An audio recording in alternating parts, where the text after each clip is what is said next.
alors, je ne savais pas que la Terre était toute fissurée. Eh oui, la petite voix. La surface du globe terrestre est composée d'une douzaine de grands morceaux. On les appelle les plaques tectoniques. Elles s'encastrent les unes dans les autres comme les pièces d'un puzzle et forment l'enveloppe superficielle de la Terre, épaisse de 100 km en moyenne.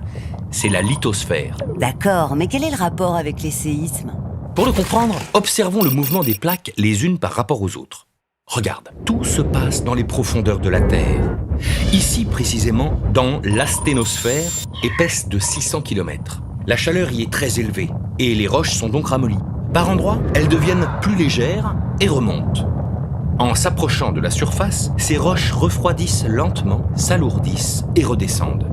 Ce lent circuit, appelé mouvement de convection, entraîne le déplacement des plaques à la surface de la croûte terrestre. C'est la tectonique des plaques. Les plaques se déplacent donc comme un tapis roulant. Elles apparaissent d'un côté et disparaissent de l'autre. Exactement. Et ça, sans jamais s'arrêter. Elles se déplacent de quelques centimètres par an, parfois jusqu'à 10 centimètres. À certains endroits du globe, les plaques s'éloignent les unes des autres, comme ici. Ce sont des zones dites d'accrétion. Du magma remonte alors en surface, durcit et crée une nouvelle croûte. On en trouve par exemple au milieu de l'océan Atlantique ou de l'océan Pacifique. Mais la majorité des gros séismes se produit dans les zones dites de subduction. Là où, par exemple, une plaque océanique plus dense et plus lourde glisse sous une plaque continentale. Mais pourquoi ça tremble? Eh bien, si en profondeur, les plaques chaudes et visqueuses glissent en permanence les unes contre les autres, à la surface, en revanche, ça coince. Il y a beaucoup plus de frottement. Les roches de la croûte terrestre accumulent donc de l'énergie et se déforment comme un élastique. Quand les tensions sont trop importantes, la plaque atteint un point de rupture et casse brutalement. C'est le tremblement de terre.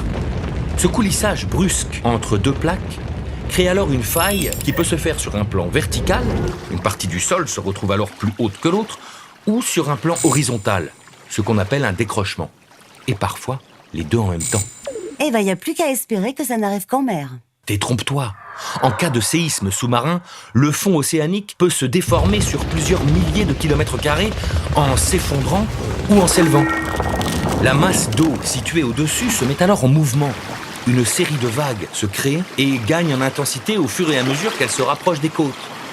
Quand elles atteignent le continent, elles se transforment en tsunamis.